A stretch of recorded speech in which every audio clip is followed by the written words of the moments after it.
біз жалпы жүрген жерде позитив іздеп жүруге тырысамыз ғой. Шетелге шығу, жалпы кез келген сапарға шығу адамды керемет шыңдайды. Контент жасаудағы ең басты қағида бар ғой, тоқтамау. Біз екеу болып тұтас продакшн сияқты жұмыс істейміз. Бұған 10 жыл бойы ақша таппадық. GoPro деген камера бар ғой. Рассрочка алдық қой шайға. Бүгінде жарнама берушілер қазақ тілді контентті мойындап жатырмын. Неге жарнама жоқ? Неге анау күшті тауып жатыр? Неге маған келмейді ол? Көп ақша ұсынатын компаниялардан бірден қорқамыз. Біздегі елдегі туризм қай деңгейде? Ішкі туризм әсіресе. Көбінесе әжетхана қағазы жоқ, іші лас, адамдар арттарынан кейін жумайды, тазаламайды. Шыққан кезде аналардан қатты ұяламын, масқара бар ғой. Біз қонақ күткен кезде шапан жабамыз, ет береміз, содан мастерімізді шеберіміз. Бітті. А өзара кикілжіңдер болмай ма сіздерде? Бізді саяхат дер кезінде құтқарып қалды. Өйткені бізде сондай бір моменттер болды. Саяхат біз үшін біздің некемізді одан сайын нығайтатын құрал. Иә, армандау тегін ғой. Баршаңызға сәлем, Абылай Хан Өмірбай YouTube арнасында жаңа подкаст. Бүгін бізде қонақта танымал саяхатшылар Жихангез жұп, Ернар Алмабек және оның жұбайы Жазира Байдалы. Өте көргенімізге қуаныштымыз. Қош келдіңіздер. Рахмет көп. Қош көрдік. Қалайсыздар? Көңіл күйлеріңіз қалай, жағдайларыңыз қалай, бәрі ойдағыдай ма? Көңіл күй жақсы, енді біз Алматыдан келдік қой. Жаңа таңертең ұшақтан түскен кезде сәл салқындау екен. Біз күткеннен. Бірақ қазір жақсы. Жүректе бастысы жылулық болса болды ғой. Тамаша. Енді негізінде мен сіздердің фанаттарыңыз десем де болады. Жанкүйерлеріңізбін шынымен де. Өте сүйсініп тамсанып қараймын. Шынымен де зерттеймін, лайк басып, сіздерге мейлінше қолдау білдіруге тырысам. Сіздердің YouTube жобаларыңызды көріп отырамын. Жалпы шетелдегі сандары болсын, қазақстанда түсірген шығарылымдары болсын. Жалпы енді бұл жоба қалай басталған жайында негізінде бірең-сараң ақпарат бар, иә. Жалпы сіз негізі өзіңіз бұрын іс-сапарға көп шыққан адамсыз, иә. Белгілі бір кәсіпкермен бірге экспедицияларға шығып тұрдыңыз. Содан кейін барып қана неге өзім түсірмеске деген ой келгені рас. Бірақ десе де ол ойдан бөлек адамда бір ішінде жатқан бір ой жатады. Сол нәрсе әсер етпеді ме деп ойламайсыз ба? Мысалы, сіз саяхатты бастауыңызға белгілі бір түртпек болатын нәрсе болады ғой. Сол не болды? Маған сол қызық. Енді мен ойлаймын, бір жалпы кез келгеніміздің ішімізде бір бала арман, бір қиял болады ғой. Бірақ кейде оны бір сыртқа шығаруға ұялатын немесе бір қысылатын, қой бұл менің қолымнан келмейді, бұл мүмкін емес деген сияқты бір ойлар болады. Енді әркім сондай бір ойлардың ішінде, бір түбінде мен бір саяхатшы болғым келген сияқты жалпы. Мен бала кезден бүйтіп елестетіп қарасаң, Алматыдан ауылға барамыз, жан-жақтар. Енді біз Алматыда дүниеге келгеннен кейін біздің бала кезде ондай бір көп шетелге шығатын немесе басқа қалаларға шығатын мүмкіндік болған жоқ қой. Сондықтан біз тек ауылға ғана баратынбыз. Бірақ есімде 4-ші сынып бітірген кезде ме екен, әлде бір 5-ші сыныпта ма екен, Түркістанға барғам әке-шешеммен пойызбен. Ең алғашқы үлкен саяхатым десе болады. Сол сапар маған бір қатты әсер еткен. Сол кезде Түркістаннан қайтадан ауылға барған кезде балаларға сол жайлы әңгімелеп, жаңағы қой бағып жатқан кезде Түркістанда мынандай екен, андай екен, адамдар былай сөйлейді екен, мынандай тамақ жейді екен деген сияқты сол сапардың қатты әсер еткен соншалық көп ұзақ уақыт бойы сол Түркістан жайлы балаларға әңгімелеген есімде.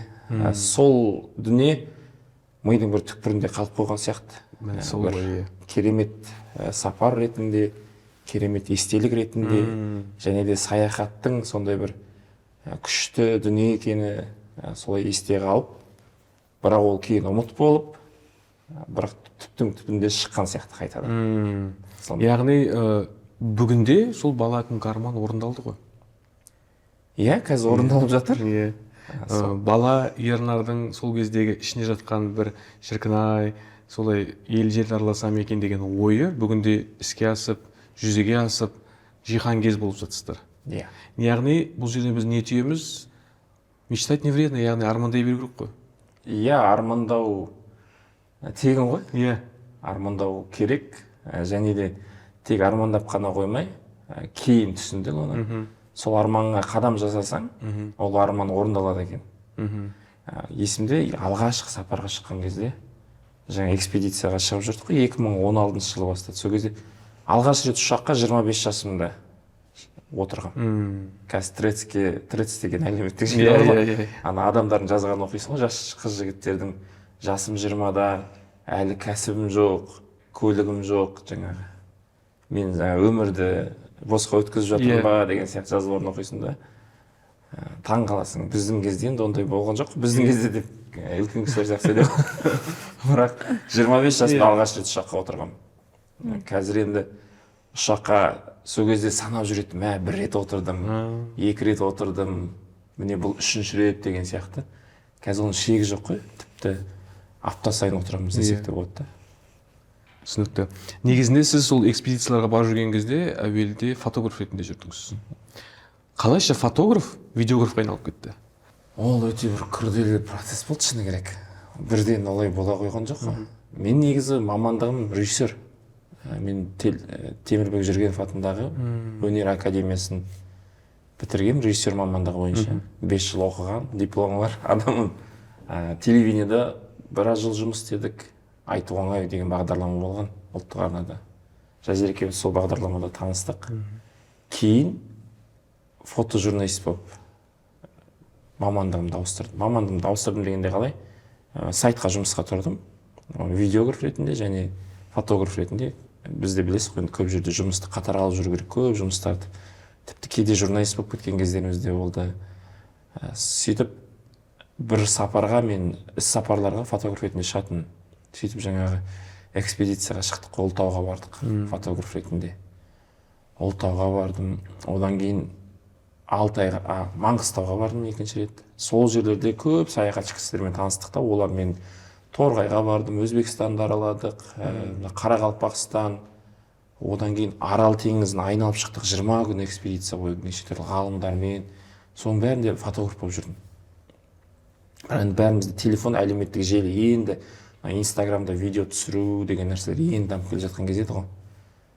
Бірақ ол кезде YouTube-та кәдімгідей шетелдік тревел блогерлар болатын. Птушкин, Хочу домой деген орыстардың, белорустардың, украиндердің тревел блогерлар кәдімгідей бүкіл посткеңестік елдердің аудиториясын жаулап алып, осы саяхаттармен Үндістанға барып, мен соларға қызығып қарайтын, мыналар мықты контент жасайды. Сөйтіп жүріп, Алтайға барған кезде Жазира екеуміз ақылдасып, мен айтамын да, мен сол кезде көп жерге бардым, бірақ тек фото естеліктер, видео естелік жоқ. Ол кезде мына телефонға видеоны түсіріп, сақтап қою деген нәрсе аз еді. Әлеуметтік желіге онда да бір аптасына бір сторис саласың, 2 аптада айына бір рет пост салып қоясың. Қазір ғой ол күнде салу керек, күнде бір нәрсе жаңарып тұру керек деген. 10 жыл бұрын ондай жоқ еді. Сөйтіп GoPro деген камера бар ғой, сондай сатып алдым. Рассрочка алдық қой, шайқай. Есімде 120 мың теңгеді ме, 110 мың теңгеден ба, 30 мың теңгеден айына төлеп, 35 мың теңгеден сөйтіп рассрочка алғам. Алтайға кетіп батқан кезде, сөйтіп Алтайда алғашқы тревел немді түсіріп бастадым. Ол кезде деген тәжірибе жоқ, камера алдында сөйлей алмаймын. Енді монтаж, видео түсіру жағынан мәселе болған жоқ, өзім оқыған мамандығым. Бірақ камера алдында мүлде сөйлей алмайтын. Бірақ ұзақ уақыт тәжірибенің арқасында, енді жаңа айтқандай монтаждың құдіреті ғой. Дұрыс сөйлемеген жерлерін кесіп тастаймыз. Енді әлі де ол бар. Дұрыс сөйлемеген жерлеріміз кесіп бәрін дайындап, көрерменге ұсынған кезде біз тура бір камераның алдында керемет сөйлейтін сондай адам сияқты көрінеміз. Шынында бізде де қателіктер болады сөйлегенде. Сол. Түсінікті. Негізінде мен сіздердің влогтарыңызды көремін ғой. Сонда мобильді журналистерге тән көп қасиетті байқаймын сіздерден. Бүгін ғана сондай бір семинар тренингке қатыстым. Шетелдік бір эксперт бізді оқытып жатыр да, мобильді журналист, яғни бір адам өзі түсіреді, өзі жазады, өзі ЗКТ-сын айтады, оқиды, одан кейін өзі монтаждап, өзі жариялайды. Қарап тұрсам, сіздер тура сондай форматта жұмыс істейсіздер. Өздеріңіз түсіресіздер, өздеріңіз маршрут сызасыздар, өздеріңіз алдын ала ойластырасыздар, оның кейін мәтінін жазып, одан кейін сіздер, мен байқаймын, кейде 2-3 ракурстан да перебивкалар алып аласыздар, мысалы. Оның бәрі жұмыс. Олай көрерменге, аудиторияға ол жеңіл болып көрінгенімен, негізі ол жұмыс алдын ала ойластырылады. Одан кейін оның монтажын жасайсыздар. яғни сырттан адам тартпай ақ сіздер соны атқарып отырсыздар. Бұл жүре келе жиналған бір қабілет пе, жоқ әлде бұл арнайы оқыдыңыздар ма? Бұл қалай болды? Бұл процесс сіз айтсаңызшы. Негізі мен кейде қалжыңдаймын, біз екеу болып тұтас продакшн сияқты жұмыс істейміз. Бір 40 минуттық влогты 2 адам болып шығару оңай емес, бірақ шүкір қолымыздан келіп жатыр. Неге өйтіп жатырмыз? Енді бұл подкаст қой, ашық айта берейік. Бірінші рет мұндайды айтып отырмыз, бізде арнайы бюджет болмады осы уақытқа дейін. Яғни бізде бар ресурс, ол Жазира, ол Ернар. Болды, одан басқа қосымша ресурс жоқ. Яғни сенде қосымша ресурс болмағаннан кейін сен бар нәрсені пайдаланасың. Сондықтан да сценарий жоқ, Ернар өз сценарий жазады. Жаңағы маған айтады, хаттар жаз, мынаны ұйымдастыр, бізге мына жерлер керек, мына парктермен келіс. Мен оны жаңа параллель түрде ұйымдастырып жатамын. Одан кейін бүкіл техникасын астын алады. Мысалы, бізге қанша береді жүк? Мысалы 20 келі болуы, 20 келі тұтас 7-8 келі 7-8 келіде деп бұнда бүкіл киімдерден бас тартамыз да, тек қана бір футболка, бір шалбар 10 күн бойы жүре береміз. Мейлі ең басы техника сыйсыншы, техника келсінші деп. Одан кейін сол ауыр рюкзакты кейде аяп кетсем, өзі жаңағы тағып алады да, өзі ананы бір түсіріп алады, фото түсіріп алғаннан кейін видео түсіріп алады, видео түсіріп алғаннан кейін мені жазып алады, мен жазып алғаннан кейін өзін жазып алады, одан кейін барып кейіпкерлерге барады. Сөйтіп кәдімгі бір сәтте өзі кәдімгі режиссерді, операторда барлығын жүргізуші рөлдерін ауыстырып Ернар жұмыс істей береді. Енді басында айтып отырмын, бізде амал болмады. Одан кейін Ернар оны өзінің қолынан күшті келетінін түсінді. Одан кейін шыңдала бер. Әлінге дейін сол жаңағы не дейміз, бір мезетте бірнеше жұмыс атқаратын маман ретінде жаңа жұмысымызды жалғастырып жатырмыз. Өйткені YouTube деген бұл шығынды көп талап ететін жоба. Сен келесің, бұл жерде контент жасайсың, бірақ ақша таппайсың. 10 жыл бойы ақша таппадық. 10 жыл бойы әрине Ернарға өзінің таңғы 5-ке ұйқысын қиюға келді. Жаңағы маған қосымша ресми жұмыстан шыққаннан кейін, мысалы 6-да сен жұмысың бітеді, одан кейін мен мысалы келемін де Ернарға қолымнан келгенше көмектесем деген сияқты. Біз осылай жаңа 10 жыл бойы осылай алып жүрдік.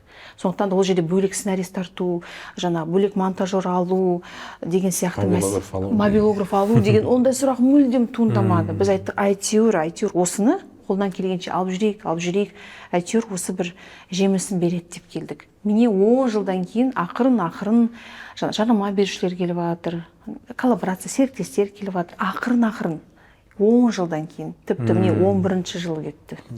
Мына контент жасаудағы ең басты қағида бар ғой, тоқтамау. Бірінші бастау, ең қиыны бастау, одан кейін тоқтамау. Контенттің кейде сапасына емес, көрермен ішіндегі мәніне мән береді. Дұрыс айтасыз. Яғни сен оны кірпіш дейді ғой, кірпішке түсірсең де, немесе калькуляторға түсірсең де, егер ол жерде жаңағы құнды мәлімет айтылса, немесе бір құнды бір ақпарат беретін бір кадр болса, ол көрерменге өтеді, көрерменге жағады, көрермен оны көреді. Ал егер сен оны үлкен техникамен неше түрлі жарық қойып, жан жақтан 100 оператор әкеліп түсіріп, бірақ ол жерде айтатын дүниең құнсыз болса, ол көрерменнің назарынан тыс қалады. Сондықтан бұл жерде бірінші ішіндегі жатқан мән және тоқтамай түсіре беру, тәжірибе. Жаңа айттым ғой, ең бірінші GoPro алдым деп. 6 айға барған кезде сол бір GoPro-да қателеспесем 32 гигабайттық флешка болады. 32 гигабайт флешкаға мен 7 күн экспедицияны түсіріп, содан 7 видеоблог түсірген, шығарған. Ал қазір бір сапарға барған кезде біз деген 1 терабайт флешканы толтырамыз, және одан бір-ақ видеоблог шығарамыз. Елестетіңіз. Салыстырмалы түрде. Енді салыстырмалы түрде әрине сіздерде қазір жауапкершілік артты, көрерменнің алдында. Сол себептен көрерменге тек мән ғана емес, ол жаңа визуал тұрғысынан да әдемі болу үшін. Одан кейін заман талабы сондай. Бір басымдықпен атып шықпасаң, сен көптің бірі болып қаласың. Сен ақыры бардың ба, ақыры түсіріп жатсың ба, онда сәл бір кадрға 10 минут уақытын жұмсап, одан жаңа 2-3 ракурстан түсіруге тырысып, әртүрлі бір идея, неше түрлі бір креативтер ойластырып жасаған дұрыс та. Одан кейін біз қазір осы кейінгі сапарларда қатты қолға алып жатырмыз. Ақыры барғаннан кейін оны әртүрлі әлеуметтік желіге түсіру. енді форматы әртүрлі ғой. Дұрыс айтасыз. ютубтың форматы бөлек, инстаграмдікі бөлек, тиктоктікі бөлек. Енді қазір тредс қосылды, фейсбуктың бар мына жақта. Сен ол бүкіл әлеуметтік желіні теңдей ұстап соның бәрін көтермесең, бір жер құлап жатса, сен бір белгілі бір аудиторияның бөлігінен айырыласың. Сен мысалға ютубты көретін адам бөлек, фейсбукты оқитын адам бөлек. Және тикток, инстаграм жаңағыдай кете береді. Ал сен соның бәрін тең ұстасаң, бәріне контент жасасаң, онда ұтасың көп жағдайда. Жаңа сіз мобильді журналистика дедіңіз ғой. Негізі қазір көбісі блогер болғысы келеді. Соның ішінде кәсіпкерлер арасында, инстаграм және тиктокта контент жасайтындар арасында ютуб бастағысы келетіндер өте көп. Осы жерде бір нәрсе айтайыншы. Негізі блогер болу үшін сондай мобильді журналист болу керек. Мобильді журналистер жақсы блогер болады. Өйткені сен өзіңнің мобилографың, өзіңнің сторис-мейкерің болғанға дейін саған бәрі контент жасау керек та. Сен ондай деңгейге жету үшін сен миллионнан жоғары кемінде табуың керек. Ал қазір тіпті мынау салыққа байланысты, бухгалтерияға байланысты қазір 2 миллионнан жоғары табу керек ше. Ассистент ұстау үшін, сторис-мейкер ұстау үшін, мобилограф ұстау үшін. Сондықтан да бір өзі блог жүргізіп жүрген блогерлердің көбісі негізі дайын мобильді журналистер ғой. Өздері жаңағы бірден сторис сол жерде тікелей эфирде тұрған сияқты бірден стористе айтады, бірден текстін жазады, кімді белгілеу керегін біледі, титрін қояды, салып жібереді. Одан кейін барады, мына кейіпкер бола алады, мына кісі кейіпкер бола алады деп шешім қабылдайды. Шамамен сценарийін құрастырып шығады да сол жерде рилс дайындайды. Енді әртүрлі блогерлер бар ғой, жеңіл контент жасайтындар туралы айтқан жоқпын. Сауатты, сапалы контент жасайтындар, жақсы ақпарат беретіндер, олар кәдімгі дайын мобильді журналистер. Сондықтан блогер болам деген адамға мен айтар едім, сенің қандай мүмкіндіктерің бар, қандай қабілеттерің бар. Егер сен өзің түсіре алмасаң, өзің жаза алмасаң, өзің барып кейіпкер тарта алмасаң, онымен коммуникация құра алмасаң, онда бірден барып жаңағы YouTube блогер бола алмайсың. Оған егер сенде ондай қабілеттер болмаса, сенде көп қаржы керек, үлкен қаржы керек. Өйткені демек сенде түсіретін команда болу керек, монтаждайтын команда болу керек, сценарий құрастыратын команда болу керек деген сияқты. Сондықтан да блогерлікке қазір өте андай жеңіл қарамау керек. Негізі қазір ол кәдімгі үлкен жұмыс. Журналистикамен пара-пар ғой. Бізге ана көбісі таңғалады, бұлар қайдан пайда болған YouTube блогерлер. Мен айтып жатырмын да, Ернар деймін да, қаншама жыл, 10-нан астам жыл осы салада жүрді, тәжірибесін жинақтады. Содан кейін 2009 жылдан бері мысалға журналистикада жұмыс істеді. Енді біз аспаннан түскен жоқпыз. Сол қайтын деген, бәрі сіздердің базалық білімдеріңіз, түйсіктеріңіз, адаммен коммуникация орнату білімдеріңіз көп жағдайда сіздерге ұтымдық береді. Ұтасы да сол шыны керек. Өйткені осы жерге де көп спикер келеді, кейіпкер дейміз ғой, сұхбат беруге. Барлығы айтады, ой, осылай YouTube арна ашқым келеді, сөйлегім келеді, блог бастағым келеді дейді. Бірақ мен оны бастамас бұрын тіпті сторис жаза алмаймын дейді. Камераны өзіме қаратып сөйлей алмаймын дейді. Ұялам, қысылам, уже камера қосылған бітті абдыраймын дейді. Сондықтан айтайын дегенім, көп адам жеңіл-желпі қарайды ғой, былайша айтқан кезде. Сіз дұрыс айттыңыз негізінде, бірақ бұл үлкен жұмыс негізінде. Біз көбінесе адамның бір нүктесін ғана көреміз. Кез келген саланың. Міне қазір ол жетістікке жетті дейміз да. Бізде қазір белгілі бір деңгейде жетістікке жетіп жатырмыз. Сіз мысалы сұхбатқа шақырып жатырмыз. Аудиториямыз 122 мыңға жақындады. Көрілімдеріміз артып жатыр. Бірақ бұған дейін біз 10 жыл бойы таңғы 5-ке дейін монтаждап, сол YouTube'қа влог салған адамдармыз. 10 жылдан кейін ғана ақырын нәтижесін көреді екенсің. Сондықтан да бұлар қайдан пайда болды дегенге айтарым, біз үнемі осы жерде жүрген адамдармыз ғой. Тек не дейміз, жарық енді ғана бізге қаратты. Яғни камера енді ғана бізді көрсете бастады. Біз бұған дейін сол камераның жанында өзіміздің қара жұмысымызды жасап, YouTube түсіреміз, қалайда осы ісімізге ғашық біз деп жүрген адамдармыз. Күшті айттыңыз, камера шынымен де сіздерге қарады қазір. Шүкір, осы қалыптан таймаңызды тек алға баса беріңіздер дегім келеді. Өйткені сіз әдемі айттыңыз, шынымен де 10 жылдық еңбектің жемісі міне енді беріп жатыр ғой. Осы 10 жыл ішінде ешқандай нәтиже болмады деген сөз емес. Бұл әрине тай-тай басқан қадаммен бұл берді белгілі бір деңгейде нәтижесін. Десе де қазіргі сіздердің жұлдыздарыңыз жанып тұрған кез десек те болады. Артта айтқанымыз емес қой. Түсіндік қалай бастағандарыңыз жайлы. Енді жаңа сіздер жақсы нәрсе айтып кеттіңіздер, кейіпкерлер жайлы. Енді біз мына сіздердің сапарларыңыз жайлы, жалпы сол сапарларда сіздер саяхаттарыңызда қалай дайындаласыздар, қалай түсірілім өтеді, сол жайында сөйлессек деп отырмын. Өйткені маған өзіме де қызық, аудиторияға да қызық болады деп ойлаймын. Бірінші кезекте ол кейіпкерлер. Яғни біз білеміз, кез келген бір блогтың болсын, ютубтағы видеоның болсын, шырайын келтіріп мәнін ашатын ол кейіпкер. Сіздердің кейіпкерлеріңізді қайдан табасыздар білмеймін, бірақ енді шынымен де күшті. Мен өзімнің командама сол кейіпкерлерді зумға қосайық, студияға шақырайық деген бірнеше мәрте болды. Ол сіздің түсірген саташы қыздарыңыз болсын, ол сіздердің анау таудың басындағы апайымыз болсын, сіздерге самаурмен шай қайнатып берген, жазда былтыр, осыны 2 жыл бұрын. Ондай көп айта берсек. Жақында ғана сіздердің мынау Шанағаттағы видеоларыңыздағы сондай ақжарқын кісілер. Мысалы, ана кісілерге қарап, шынымен де сол атмосфераға еніп кетесің. Қалай табасыздар, қалай іздейсіздер, қалай байқайсыздар сол адамдарды? Енді әрқайсымыз жүрген бір кейіпкеріміз ғой, негізінде. Кейіпкерлерді шын маған өте көп қойылатын сұрақ және өте бір қызық айтылатын пікір. Көбі постанова деп, немесе бір арнайы бір жалдап алған актер, осылай отырғызып қойғансың, осылай киіндіріп қойғансың, мындай кәсіп істеп отырасың деген сияқты, сондай бір қойылым ғой деген сияқты жазылатын пікірлер өте көп. Яғни мынандай адам өмірде бар ма деген сияқты сөйтіп айтады да адамдар. Шын кейіпкерлер бір кинодан шыққан сияқты, шынымен де сөйтіп немесе бір кітаптың бір кейіпкер сияқты деп жазып жатады. Енді ол кейіпкерлер негізінде адамды сөйлете білсең, адамды осылай жаңағыдай ішкі дүниесін сыртқа шығара білсең, негізі көшеде жүрген әр адам бір кейіпкер. Ең оңысында біздің кейіпкерлердің көбі байқасаңыз ауылдық жерлердің адамдары. Олар деген камера кезінде қосылған кезде шынайылығын бір сәтке жоғалтып алады да, қорқып деген сияқты. Бірақ кейін үйренгеннен кейін ішіндегі бір жақсы бір несі шығады, жарығы шығады. Иә. Жарық шыққаннан кейін ол камераға білінеді да, камераның артында тұрған көрерменді сүйсінтеді десе болады. Дәл сол ғой айтайын дегенім.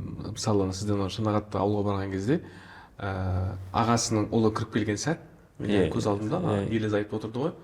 Енді қарап тұрсаңыздар, риясыз күлкі. Біз қазір тамақ ішейін деп отырмыз деп сіздер пимамен кіріп келесіздер ғой. Сол сәт қарап тұрсаңыздар, мысалы, ол кісілер камераға солардың атмосферасы, солардың жымиысы, солардың отырысы бәрі күшті жеткізе білгенсіздер. Сондай кездерде сіздер олармен алдын ала қазір міне түсірілім болады, біз кіріп келеміз деп айта сөйлесесіздер ма, келісесіздер ма, жоқ әлде ол аяқ астынан болады ма? Дәл сол Шанағатты влогындағы сәт, бұл Ернар міне, Ернар айтады, мына үйге кіре салайық дейді. Міне кіріп бара жатырмыз, Ернар шығарып үлгерді. Жаңа камерасын шығарып, қосып комментарий білдіріп үлгерді. Сол бір 10 секунд қой. Ары қарай сол камерамен жалғастырып түсіре берді. Ана кісілерде ойбай неге қостың, анау мынау деген әңгіме болмады. Ары қарай сөйлей берді. Басында жаңағы шығысша айтқан кезде апай басында көп сөйлемеді, одан кейін ол ашылып кетті. Мына жақта микробтар өйледі, анау мынау деп көсіліп сөйлей бастады. Өйткені ол да қарады. Біз жаңағы дастарханға келдік, жайғастық. Бізде қарапайымбыз, өзімізді тең ұстап тұрмыз, құрмет білдіріп тұрмыз. Адам оны сезеді ғой, энергетика. Сондықтан да ол кісі де жолдас екеу сияқты жаңа ашылып сөйлей бастады. Одан кейін жаңағы бала кіріп келді. Ернар камерасын қолынан түсірмеді ғой. Ал енді жалпы кейіпкер қайдан табылады деген сұраққа жауап берейінші. Негізі контент жасаймын деген кезде тура сол сәтте кейіпкерлер келеді екен саған. Бірақ сен миың мынау кейіпкер деген сигналды дер кезінде ұстай білуің керек екен. Мынандай соңғы оқиғаны айтайыншы, Ернар. Біз жаңағы Тозбақта үй салып жатырмыз ғой. Жолда кетіп бара жатырмыз. Біз айтамыз, сары гүлдерге толған алқапты түсіреміз, сол жерде жаңағы жүгіреміз деп Ернар маған шамамен түсіндірді, осыншама рилс түсіреміз деп айтты. Сосын айтты, осы бір рилстың ішіне далада жуа сататын бір баланы сөйлетуіміз керек. Соның синхронын, яғни сұхбатын кіргізейік деді. Енді біз келе жатырмыз, бір бала жаңағы не тұр. Мені жолай алып кетесіңдер ме деп. Соны айтып келе жатқан кезде, жолдың бойында бір бала тұр, таксист. Ол одан кейін Ернар айтады да, жаңа жолай кетіп баратырмыз ғой, баланы алып кетейік. Ернар үнемі айтады, жолдай біреу тұрса, біз алып кетейік. Өйткені бұл жақта не дейміз, сондай жазылмаған ереже. Сенің машинаң мінеді, бір адам діттеген жеріне жетіп алады. Ол баланы біз отырғыздық, сөйтсем кәдімгі бір пакет жаңағы бір мүшік. Бір қап, бір қап жуасы. Бір қап жуасы. Ананың киінгені, түрі, көзі, кино, бірақ біз оны түсінбейміз. Біз әңгімені жалғастырып келе Әңгімелесеміз, жатырмыз. Ернар арманын, кім боласың, қандай көмек керек, мамандығын деп бәрін камераның сыртында. Камераның сыртында бәрін айтып тастадық. Ана баланы жеткіздік, сау дедік. Одан кейін 5 минуттан кейін бір шамамен 3-4 километр өткеннен кейін Ернар айтады, бұл біздің кейіпкер емес пе дейді. Мен айтамын, бұл біздің кейіпкер. Ал біз өтіп кеттік. Сөйтіп артқа бұрылайық дедік. Бірақ айттық. Енді ол бала бізге айтқан, мен кешкі сағат 6-7-ге дейін отырамын деп. Артқа бұрылмай сол жерде басқа түсірілімдерді жасап, бір 2 сағаттан кейін артқа бардық ана баланы іздеп. Барсақ біз қалдырып кеткен жерде жоқ. Баланы таба алмай қалдық. Сөйтіп кейіпкерден айырып қалдық. Сондықтан да бұл жерде өте андай адам бір нәрсеге кіріскен кезде міндетті түрде оған мынау жаратылыс дейміз ба, мынау әлем сен сұраған нәрсені береді да. Сен кейіпкер сұрап шықтың, кейіпкері саған кездестіреді екен. Бірақ сен сол кезде дер кезінде камера қосасың ба, одан сұхбат аласың ба, оған ойлаған сұрақтарыңды ұялмай ашық қоясың ба, ол өзіңе байланысты. Көбінесе жаңағы влогқа шыққан кезде мен айтайын, біздің влогтарда бар кейіпкерлер және одан бөлек камераға түспей қалған надай күшті кейіпкерлер болған. Бірақ біз оларды жаңа өткізіп алғанбыз. Ал шетелге шыққан кезде кейіпкер қалай табамыз? Ол жерде де сол тіл, ұлт, менталитет, дін ешқандай рөл ойнамайды. Сен адамға осындай контент-мейкер екеніңді айтқанда, оған жақсы сұрақ қойсаң, және өзіңді ұстауың адамның көңілінен шықса, оған ілтипат, құрмет білдірсең, кез келген адам ұлтына, дініне қарамастан ашыла береді екен, сенімен сөйлейді. Бұл жерде өте маңызды ниет, және сенің қаншалықты ана адамды құрметтеп тұрсың. Өйткені бұл қатты рөл ойнайды. Мысалы, бізде Ауғанстанда кейіпкер табу мәселесі, оны камераға сөйлету, әсіресе әйел адамдарды сөйлету деген өте күрделі болды. Қалай түсіреміз деген сияқты. Бірақ біз ана жерге тауда өмір сүретін 8 баласы бар ер адам бар. Соның үйіне кіріп келдік, ана кісі қобалжып тұр. Мені қазір бұлар түсіреді. Ертең Қазақстанға барған кезде қандай контент шығарады екен. Ауғанстанды жамандап, менің отбасымды жамандап, быт-шытымды шығарама деген уайым ана кісінің көзінен мен оқып тұрмын да. Одан кейін біз аудармашы қорқып тұрды. Негізі айта алмады, бірақ көрініп тұр жаңа. Келісіп алғаннан кейін, бірақ бізге кеткемейді. Оларда менталитет андай да, бас тартудан қорқып тұр, ұялып тұр. Бірақ біз аудармашы арқылы Ернар екеуміз қайта айттық. Біздің ниетіміз тек қана жақсылықты көрсету. Біз ешқандай мемлекетке барған кезде жамандық термейміз, жамандық көрсетпейміз, өтініш жаңағы ашық, уайымдамай, ұялмай, қорықпай, ашық өмірлеріңізді айтыңыздар. Қандай өмір болмасын, бәріміз бір өмірді сүреміз. Ең бастысы бұл өмірде махаббат, мейірім, достық, адалдық деген сезімдер болды. Тек қана өз өмірлеріңізді баяндап беріңіздер. Біз үшін сіздердің жүріп өткен жолдарыңыз өте маңызды, өмірлеріңіз біз үшін өте қызық. Біз тек қана бүкіл жаңағы мынау дүние мүлік, анау-мынау, бізге ең бастысы сол махаббаттарыңыз, отбасыларыңыз бұл басты байлық. Соны ғана біз көрсеткіміз келеді. Сондықтан да сынау, мінеу, ертең монтаж кезінде Қазақстанға барған кезде ойбай, ауғандар жаңағы етті аз жейді екен, немесе ауғандар бір шайға қарап отыр деген сияқты өтірік хайп қуған материалдар шықпайды деп біз ол жерде оларға ант су іштік. Ананың барлығын қайта аудармашы арқылы айттық қой, қайта. Бір шамамен 15 минуттан кейін ана кісінің көзінде мен соны көрдім. Ол кісі сенді және жіберді ситуацияны. Кәдімгідей Қазақстаннан туысқандар, қонақтар келді деген сияқты әңгімесін айтып жүре берді. Ол кісінің ашылғаны соншалық, тіпті әйелінен сұхбат алуға, әйелін камераға түсіруге рұқсат берді. Ол жақта әйел адамды камераға түсіру мүмкін емес десе де болады. Ал ол кісі әйелмен жай-жайда сұхбат құрды, видеода бар, деректі фильм ретінде шыққан. Сол кісінің тауда тұратын отбасы екен. Ең соңында әбден сұхбат түсіріп, видео түсіріп, таудан түсіп бара жатырмыз ғой, сол кезде айтады да, мен сендерге риза болдым, рахмет. Осындай құрмет менің өміріме осындай құрметпен қарап, жақсы сапалы сұрақтар қойып, жақсы әңгіме дүкен құрғандарыңызға көп рахмет деп кетті. Мен өзіме сол кезде бір иығымнан ауыр жүк түскендей болды. Иә, сол Ауғанстандағы сізбен болған мен шығарылымды қарап шықтым. Сонда анау Кабулдағы Қазақстанда оқыған студенттің өзі қазақша сөйлеп сіздерге көлігімен жүргізіп, сонда ойладым да, сонда арнайы іздеп тапқан ғой. Мына жігітті мына қазақша сөйлеп келеді. Ауғанстанда, Кабулда. Енді шыны керек Қазақстанды мақтап жатыр. Ауғанстанды да жамандағысы келмейді. Кабулды жақсы қала, негізінде қазір дамып келе жатырмыз деп айтады енді. Оны да түсіне болады. Сол эмоцияны, сол сәттегі оның ішкі күйзелісін, толғанысын сіз сол камера арқылы жақсы естисіздер. Соны айтқым келгенде негізінде. Адамдардың ішіндегі ойын біліп отырамыз көрермен ретінде. Енді сіздер оның қасында болған әрине түсінесіздер ғой, бірақ соны жеткізе білу де өнер ғой негізінде. Онда осы жерде бір алып қосайыншы. Жақсы бір өзімнің осы Ернардың жанында жүріп түсінген бір ақиқатымды айтайын. Меніңше, мен түсірмеймін ғой. Бүкіл видеоларды мен түсірмеймін. Бұл тұтас Ернардың еңбегі. Қазір өзім де влогтарды қараған кезде ойлансам, саяхаттаймның камерасы, саяхаттаймның кадрлары бұл Ернардың көзі екен. Яғни түсіріп атқан адам қандай көзқарас танытып отыр, қандай позицияда, ол экраннан қараған кезде сен соны көреді екенсің. Бұл жерде менің көзім тұрған жоқ. Мен тек сөйлеген кезде энергетикамды беріп отырмын Жазира ретінде. Мен былай ойлаймын, былай сезіндім. Қалған 90% материал ол Ернардың көзі екен ғой. Сонда Ернар былай шыққан кезде балажанды, Ернар ашық әлемге, Ернар қарапайым, өте қарапайым. Одан кейін кез келген адаммен былай сөйлесе береді. 5 жастағы баламен жарты сағат сөйлесе алмайды. Таңғалып, мен сөйлесе алмаймын. Мен кез келген адаммен оның деңгейіне сөйлесіп кете бермеймін. Арасында қырсықтығым бар. Сөйтсем Ернардың көзі екен. Ернар қандай болғаннан кейін оның жаңағы Instagram болсын, TikTok болсын, YouTube болсын, кейіпкерлері де сондай материалда сізге солай жетіп жатыр да.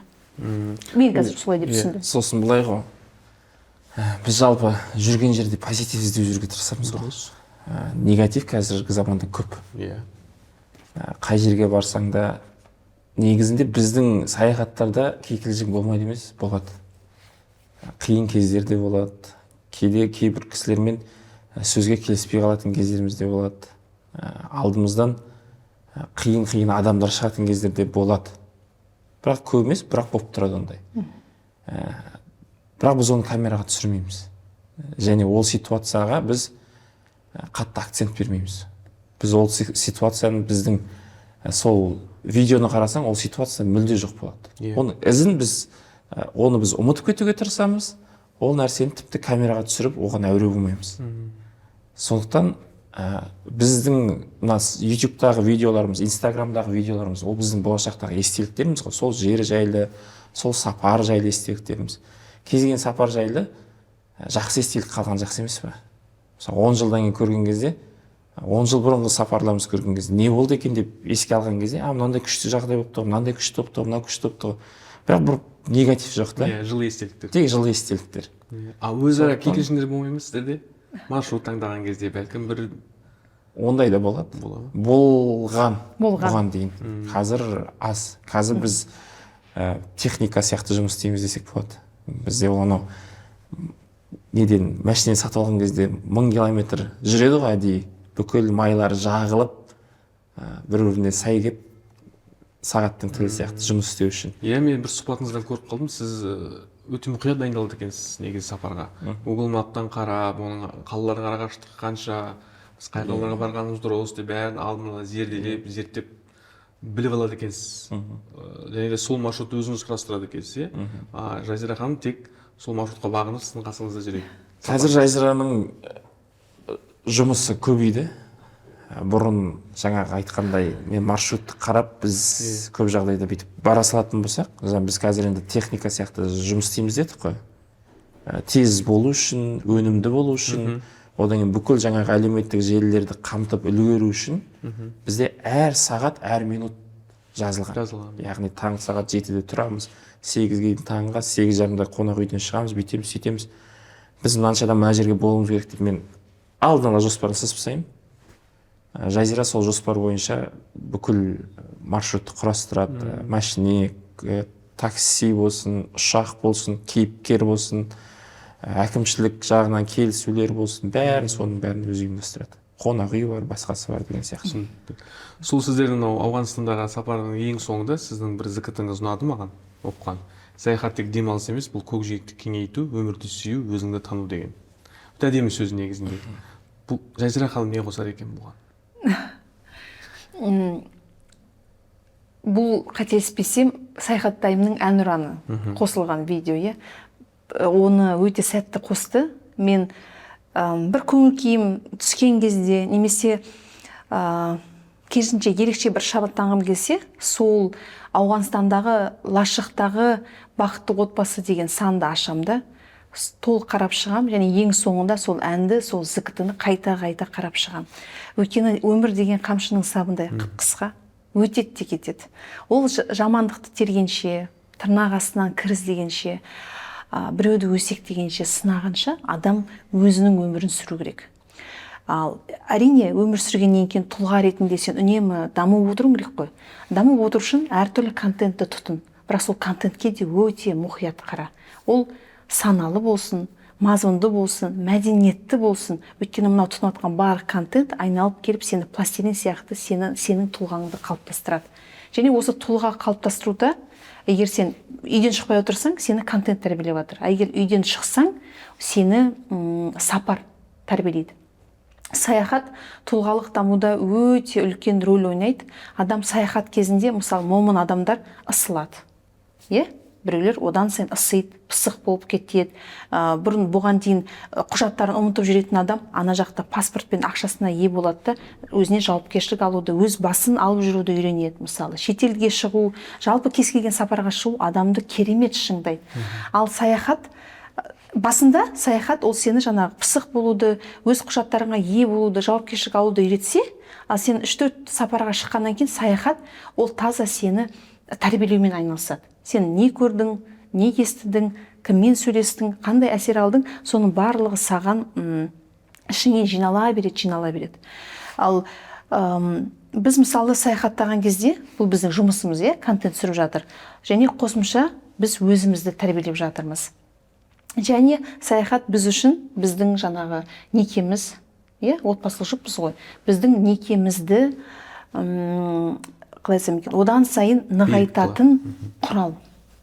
Саяхат мен үшін біздің не дейміз, екеу аралық симбиозымыз, екеу аралық дамуымыз, біздің бір оңаша қалып, басқа тақырыптар жайлы ойланып, бірге дамуымыз. Егер біз саяхатқа шықпасақ, бәлкім көп жұптар сияқты бір нәрсе орын ала қалса болды, ұрса беретін, бір-бірінен ілік іздейтін, сол мыңдаған, миллиондаған жұптардың қатарына қосылар едік та. Бізді саяхат дер кезінде құтқарып қалды. Өйткені бізде сондай бір моменттер болды.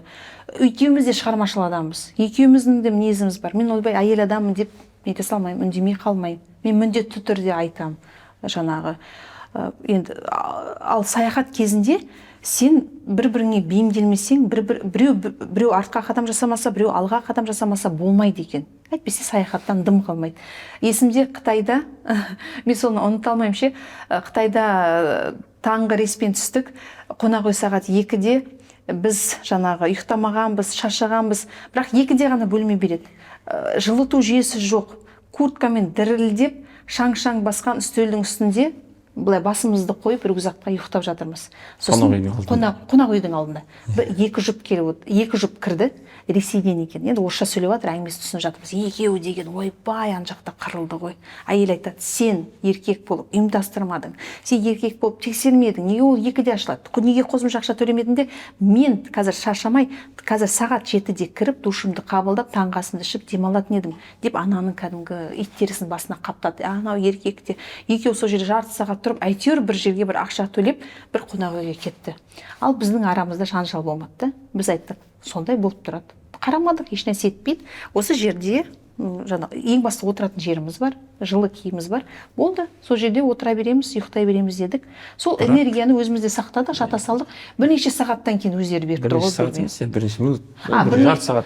Бір жарты сағатта мәселе шешіліп кетті ғой. Бізге айтады, болды, бөлме дайын, ертерек кіре беріңіздерші дейді. Біз қуанып кеттік та бара салдық. Ана екеуі қырылысып кетіп қалды ғой, арасында бір жарты сағат өткен жоқ, бізге уже бөлме дайындап қойды.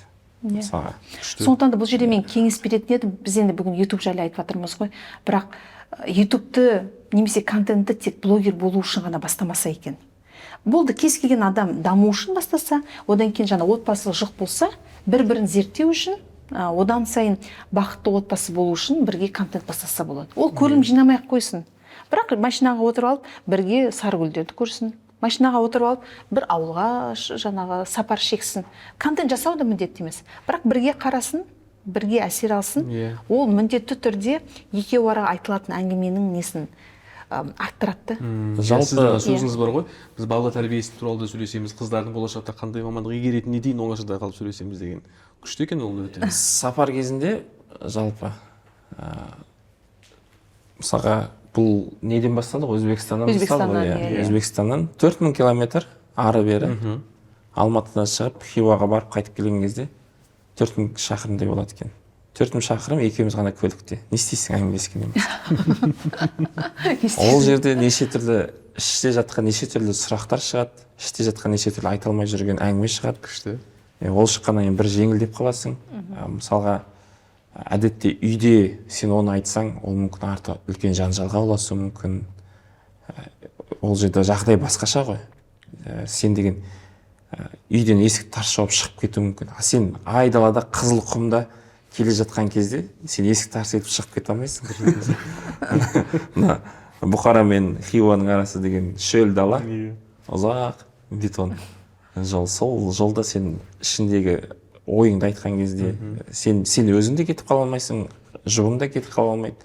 Сондықтан сондай жерде жаңағы нәрселер айтылып, әңгімелер, ол екінші тараптан жақсы қабылданады жолда келе жатқан кезде. Ол мүмкін ол кезде ол минуттап немесе бір сағаттап ойланып қалуы мүмкін, үндемей. Осылай, бірақ ол ішінде сол ойды қорытуға ода уақыт болады. Сенде де бір ой қорытуға уақыт болады. Және сол ой қорытқанның нәтижесінде бір түсіністік пайда болады. Ол жаңағы айтқан машина сияқты жұмыс істеу түбінде соған алып келеді. Машина сияқты жұмыс істейсің, машина сияқты қарым-қатынасың жаңағыдай болады.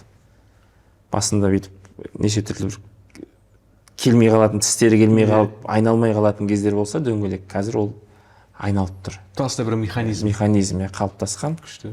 Сондай көп жұмыс істеп тұр. Көбіміз ана үй жұмыс режимінде өмір сүреміз ғой. Әйел адам мысалы үйде отырса, жаңағы күйеуі кешке келеді, сөйлесіп үлгермейді ғой. Ол тек қана әйел мен жаңағы ерлі-зайыптыларға ғана қатысты емес. Ана мен бала, әке мен бала, екі бауырдың арасы. Сол сөйлеспеуден конфликт осылай қалыптасады екен ғой. Адам сөйлеспегеннен бір-біріне суи бастайды. Суи бастағаннан кейін бір-бірін түсінбейді, одан кейін неше түрлі проблема орын алады да. Сондықтан да коммуникацияға өте жақсы әсер етеді екен саяхат. Саяхат кезінде қасыңдағы адаммен сөйлей бересің, ал сөйлей бергеннен кейін жақындай береді екенсің, рухани жақындық пайда болады. Жылқы кісінескенше, адам сөйлескенше деп қазақ айтқан ғой. Тамаша. Дәл солай. Қазірде мынау бүкіл әлемде болып жатқан проблемалар айналып келген кезде не ғой? Белгілі бір деңгейдегі адамдар, тұлғалар бір-бірін түсінгісі келмей жатыр да. Біреудің эгосы жібермей жатыр. Егер бәріміз сол эгоны тастап, маскамызды шешіп, бір жерде отырып, осылай сөйлессек, соғыс атауы деген болмайтын еді ғой. Негізі мына әлемде байлық, ақша деген негізі иллюзия, шексіз ғой. Байлық бәрімізге жететін еді. Аумақ, территория, атақ бәрімізге жететін еді. Бірақ сол сөйлесе алмай отырмыз ғой. Дұрыс айтасыз. Енді біз әңгімеміздің жаңа басында жарнама нарығы туралы сөйлестік. Сіз бір-екі ауыз айтып қалдыңыз. Сол туралы толығырақ сөйлесек па деп едім. Сіздердің осыдан бірнеше жыл бұрын берген сұхбаттарыңызда жарнама берушілер жоқтың қасы, Air Астана компаниясы енді біз серіктестік орнатып жатырмыз деп айтқан екенсіздер. Бүгінде қалай бұл картина? Бүгінде жарнама берушілер қазақ тілді контентті мойындап жатыр ма? Шүкір. Мойындап жатыр ма, әлде біз мойындатып жатырмыз ба, мойындатуға тырысып жатырмыз. Ол жерде де үлкен жұмыс бар екен. Негізі ол біз бұрын отыратынбыз, піс аузыма түс деген сияқты. Мен деген керемет контент жасап жатырмын ғой. Неге жарнама жоқ? Неге анау күшті тауып жатыр? Неге маған келмейді ол? Мен деген одан әлдеқайда жақсы түсіретін сияқтымын деген сияқты бір ойлар болады да. Білмеймін, мен күні түні жұмыс істеймін, бірақ жарнама жоқ деген сияқты. Көрілімдер, миллиондаған көрілім бар, онда да ақша жоқ. Бұл қалай деген сияқты бір ой болды. Биыл емес, былтыр. Енді Жазира осы уақытқа дейін пиар саласында жұмыс істеген. Журналистика, пиар саласы, жарнама табудың маманы негізінде. Жарнама нарығында кәдімгідей тәжірибесі бар маман. Сондықтан былтыр күзде, үшінші баламыз дүниеге келгеннен кейін, декрет аяқталғаннан кейін Жазира қайтадан жұмысқа шығу керек еді. Біз екеуміз ойлана келе, сөйлесе келе, оны тұрақты жұмысқа шығармай, ол жұмыстан бас тартып, осы біздің жобаларды қолға ал, осыған жарнама тарт, осының жарнамасымен айналыс деп шешім қабылдадық. Содан бері қимыл қозғалыс басталды. Мен есімде бір компанияға, жаңа Өзбекстан дегенді айта кетейін, осыдан қанша 2021 жыл, 5 жыл бұрын, 5 жыл әлі бола қойған жоқ, 2021-дің күзінде еді ол. Бір видеоблогты 50 мың теңгеге сатып алыңызшы деп біз жарнамалық ұсыныс айтқанбыз. Қанша? Сол кезде 4 видеоблог шықты, 200 мың теңге деп. Ал қазір сол компаниялар бізге миллиондап ақша төлеуге дайын, мысалға. Енді ары қаратай жарнаманың маманы сөйлесін, бұл күшті мойындату. Шынымен дұрыс айттыңыз. Контент жасайтын адамдар басында былай ойлайды.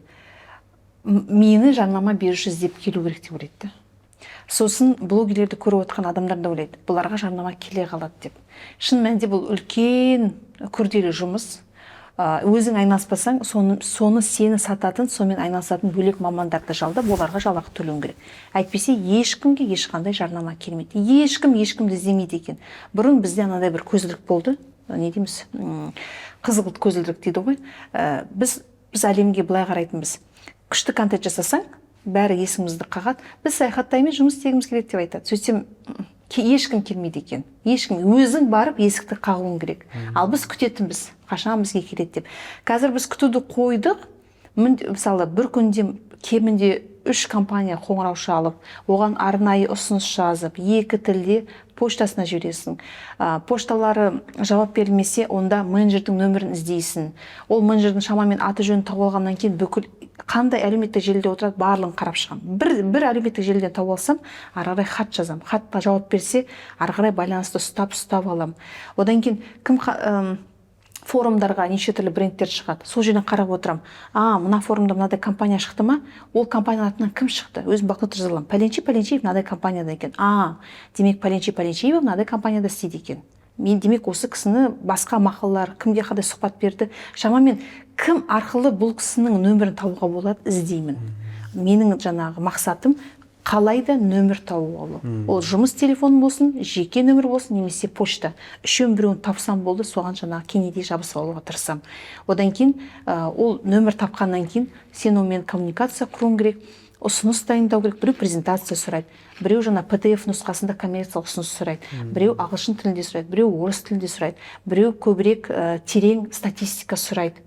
Терең дегенде астарлығы, географиядан бөлек қандай адамдар жасы, соның барлығын әзірлейміз, соның барлығын құжаттарды жасап жібереміз. 9-дан 6-ға дейін отырасың, кіммен біз жұмыс істей аламыз, кімді тарта аламыз, біздің құндылығымыз қандай компания біздің құндылығымызға сәйкес келеді деп соны зерттеп отырамыз. Бүгінде тұрақты партнерларыңыз бар ма? Иә, бүгінде бізде Яндекс Қазақстан компаниясы біздің тұрақты мен байқадым, Алисаны күшті. Иә, ол компанияға осы орайды пайдаланып отырып көп рахмет айтам. Өйткені бәріміз айтамыз ғой, әсіресе журналистерге сұхбат берген кезде, қазақша контентті қолдау керек, қолдайық дейді. Бірақ шын мәнінде іске келген кезде көп бренд қолдай бермейді. Дұрыс айтасыз. Әркімнің өзінің қызығушылығы болады. Иә. Ал шын мәнінде осы қазақша контентті бірге жасайық. түсіре беріңдер. Бізді арасында 30 секунд қосқанда жеткілікті дегенді естіген кезде кәдімгі қуанып қаласың. Әйтпесе неше түрлі жарнама беруші бар. Кәдімгі жаңа берген ақшасын сенен екі есе сығып алатындар бар. Сондықтан да ондайлармен жұмыс істеген өте қауіпті. Жалпы компаниялармен жұмыс істеген кезде олардың жаңағы репутациясы, олардың сервисі бүкіл біздің немізге, репутациямызға әсер етеді ғой. Сондықтан оған өте мұқият қараймыз. Көп ақша ұсынатын компаниялардан бірден қорқамыз. Бірден.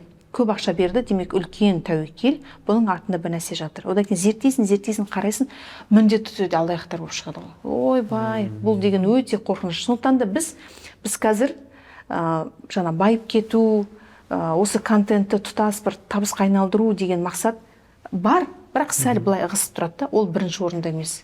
Өйткені байып кетуді ойласаң, сондай компаниялармен жұмыс істейсің. Неше түрлі компания бар. Айтады, 30 секундтық жаңағы бізді эфирде көрсетіп айтқан үшін саған кез келген сумаңды қазір-ақ счет жіберсең аудара саламын деп. Бірақ біз келіспейміз.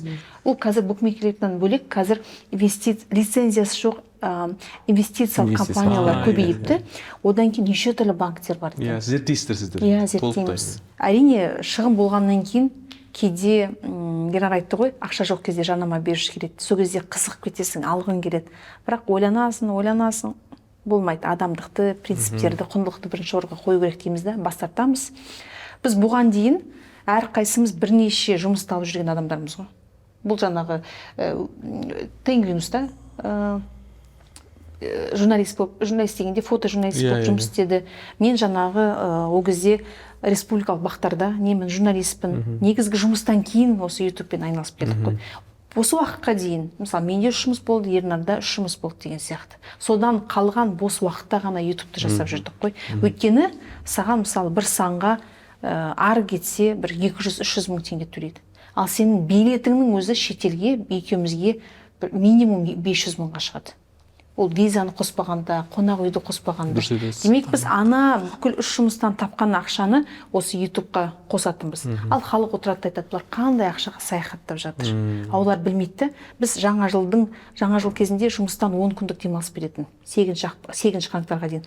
Біз сол уақытта саяхаттаймыз. Наурыз кезінде бүкіл халық 5 күн демалады. 5 күнде 3 влог түсіріп қайтуға тырысатынбыз. Біз жылда өзінің белгілі бір мереке кезінде Ернар екеуміз шығып кететінбіз. Осы уақытқа дейін біз солай күн көрдік, солай бірнеше жұмыспен алып жүрдік. Өйткені қазір бүкіл жұмысты тастап, болды, мен саяхаттаймын, ютуб жобасындамын, ютуб блогермін деп өмір сүре алмайсың. Біз соған енді ғана келе жатырмыз. Оны қазірдің өзінде ол біздің бүкіл шығынымызды жаппайды. Бірақ бізде үлкен үміт бар. Бізде осы жылдар легінде іштей бір не қалыптасты, стержень қалыптасты. Бізде қазір андай бір сенімділік бар. Бұрын кәдімгі жарнама беруші не десе соған иланатынбыз. Жарнама беруші, мен бұл контентке 100 мыңнан артық төлей алмаймын десең, жарайды деп айтатынбыз. Жарайды дейтінбіз. Ал қазір бізде іште бір сенім қалыптасты. Не сен бізге мынадай суммада серіктес боласың, немесе жарайды серіктессіз-ақ шыға береміз. Өлмейміз, еш нәрсе етпейді. Одан да біз жақсы адамдармен серіктес болайық, немесе ешкіммен серіктес болмайық деген сияқты принциппен өмір сүреді. Бізде жалпы о баста жоба құрылғаннан бері жарнама берушіге деген өзіміздің критерияларымыз болған. Яғни біз алкогольді, темекіні, букмекерлерді, онлайн казино деген дүниелерді жарнамаламыз бірден айттық. Одан кейін біз бірден брендтермен жұмыс істеуге талпындық. Бізде деген ол бүгін ашылып, ертең жабылып қалатын компаниялармен біз жұмыс істегіміз келген жоқ. Өйткені біздің жобамыз біз өміршең болатынына біз сендік. Және де тура сондай өміршеңдігі бар компаниялармен жұмыс істегіміз келеді деп сөйтіп талап қойдық өзімізге. Басында әрине ол 10 мың, 20 мың оқырманың бар кезде ол қиын болады. Бірақ біз сол кезде де жаңа айттым ғой, 50 мың теңгеге бір компанияға ұсындық деп. Ол компания сол кезде айтпақшы бас тартқан. Қазір ол компанияға өзі келеді. Қазір ол өзі айтады, сіздерге жарнама жасақ бола ма деген сияқты. Тамаша. Керемет. Енді күшті біздің жалпы жарнама нарығы жайлы сөйлестік. Өте қызық болды деп ойлаймын. Негізінде өзіме де біраз нәрселер түртіп алдым сіздердің айтқан әңгімелеріңізден. Шынымен де күтіп отырмау керек екен. Өзің ұсыныс тастап, өзің ілтипат білдіріп оларға айтсаң, мүмкін олардың да беті бері қарай бұрылар деген бір жақсы ой келді маған. Енді мен сіздермен жалпы мынау Қазақстандағы туризм жайлы сөйлескім келеді. Біз енді жаңа шетелдік сапарларыңыз жайлы, Қазақстандағы ішкі сапарлар жайлы айттық. Еліміздің біраз өңірін араладыңыздар, көрдіңіздер өз көздеріңізбен, сондағы адамдармен, тұрғындармен тілдестіңіздер, сол елдегі ахуалды жақсы білесіздер, өңірлердегі әсіресе. Жалпы негізінде қазіргі таңда біздегі елдегі туризм қай деңгейде, ішкі туризм әсіресе? Көңілдеріңіз тола ма, толмайтын тұстары бар ма? Бүгінде бізді мысалы салыстыратындар көп қой, басқа елдермен мысалы, иә. Сол тұрғысынан қарасақ, жалпы негізінде салыстыратындай ақ деңгейдеміз бе, жоқ әлде шынымен де жақсы дамып келе жатыр ма біздің ішкі туризм? Енді ішкі туризм карантиннен кейін 20 жылдан кейін жақсы дамай бастады ғой. Адамдар біздің контентті де байқасаңыздар, біз бұрын шетелді көп түсіретінбіз, қазір Қазақстанға бет бұрдық. Өйткені ішкі туризм жақсы дамып жатыр. Адамдарға ақпарат жеткіліксіз болып жатыр. Мына белгілі бір жерлер жайлы, мына жаққа барсақ қалай болады екен, не бар екен деген сияқты. Ол сұрақ әлеуметтік желіде өте көп қойылады. Біз мына жаққа барайын деп жатыр едік, қалай болады, жол шығыны қалай болады деген сияқты. Ішкі туризм қазір өте жақсы дамып жатыр. Бірақ енді ақсап тұрған жерлері бар. Ол маған уақыт өте түзелетін дүние ол сервис. Көп айтылады, сервис нашар деп. Мен де жалпы туризмге тікелей қатысы бар адам. Ауылда біз киіз үй тігіп қонақ күтеміз жазда. Сервис, бізде де сервис нашар, мен оны мойындаймын. Мен де ауылда қонақ күтемін солай. Менде де сервис нашар. Ол уақыт өте түзеледі, ол тәжірибемен келеді деген сияқты. Одан кейін ол сервис нашар болған себебі жалпы біріншіден мәдениетті қалыптаспаған, екіншіден келуші тарапта, күтуші тарапта сол мәдениет қалыптаспағаннан кейін бір-бірін түсінісе алмайды. Сондай бір қиындықтар бар. Одан кейін нәрсе, маған көп ұнамайтын хаос бар. Құрылыста әсіресе, жол салуда, электр тоқтарын тартқанда, газ құбырын тартқанда, белгілі бір ауылдарға бізде табиғатпен үйлестіріп жасамайды сол дүниенің бәрін. Мен айтамын, Таиланд немесе Вьетнам болып баратыр ғой деген сияқты нәрселерді тоқтарды қараған кезде. Біздің ауылға барсаңыз, табиғаты керемет. Таудың баурайында, бірақ алатта, мысалға сенің үйің тауға көрініс болса, тіпті Алматының өзінде кеше біздің неміз ғой. Біздің үйдегі терезеден Тоғызбұлақтағы. Жоқ, Алматыны айтайық. Алматыға көшіп кетейін қазір. Алматыны айта салайыншы. Алматыдағы үйдегі терезеден мешіт және Бәйкен мешіті деген бар Алматыда. Иә, білемін ғой. Сол мешіт және телемұнара тура көрінеді. Тура екеуіне қарасаң, біздің терезеден бүйтіп картина сияқты көрінеді да. Соған кеше бір көрші алыпты да төбеден тура сол біздің терезеден өтетіндей тоқтатып тастаған ғой. Интернеттің тоғын. Ол Қазақ Телеком екен. Қазақ. Солар тартқан ба? Солар Wi-Fi ма бірнәрсе тартқан. Енді ана терезе жаңағы бізде картина деп осы бір апта бұрын ба мен түсіргем. Мына картина біздің үй терезеден қараңыздаршы деп. Кеше қарасам, мына картинаның ортасында мынандай қара сызық тұр да. Енді ана тоқтартқан дүкенге барып айттық иесіне. 3 метр былай тартсаң, мына үйдің шетімен алып кетуге болатын еді. Тура мен тереземнен ашқан кезде алдымда тоқтырған жаман ғой. Сөйтіп алып тастауға болмай ма деп енді ол қазір келіссөздер жүргізіп жатырмыз. Ол бүкіл ауылда бар. Ары қарата кете берсек. Қалада осындай болып жатыр. Табиғатқа қарамайды, үлкен-үлкен столбтарды қойып тастайды. Сосын құрылыс туризм жағынан да сондай болып жатыр да. Енді біздің ауыл Көлсай жақта ғой. Көлсайда Саты деген ауыл бар. Қазақстандағы туризм жағынан нөмір 1 ауыл ғой. Жылына былтырғы 9 айда 500 мың турист келген. Енді өте үлкен жақсы көрсеткіш. Көлсайды көреміз деп, Қайыңдыны көреміз деп. Бірақ Сатыға кірген кезде сіз өзіңізді бір этно ауылда немесе сондай бір турист күтетін ауылда жүргендей сезінбейсіз. Минусы әркім өзінің қалауынша жасап жатыр қазір. Ол барлық жерде, бүкіл Қазақстанда сондай. Біреу былай көреді, біреу оны Швейцарияның стилі, біреу Скандинавияның стилінде, біреу қазақтың этно стилінде дейді, біреу Таиландқа еліктейді, біреу Еуропаға еліктейді. Сонда бір 10 көрші тұрса, 10 көршінің үйі 10 түрлі ғой. Қоршаулары да 10 түрлі ғой. Біреуінікі темір болып кетеді, біреуінікі бетон болып кетеді, біреу кірпішке жалғасып, ең соңында қазақ этно стиль дейді, ағашқа жалғасып, біреу тіпті қоршаусыз киіз үймен отыр деген сияқты. ана ауылға кірген кезде бір ортақ стиль. Жалпы мен Қатон Қарағайға барған кезде осы дүниені түртіп алдым. Оларда биыл дизайн код деген нәрсе жасапты. Дизайн код, яғни Қатонда бәрі ағаштан болу керек.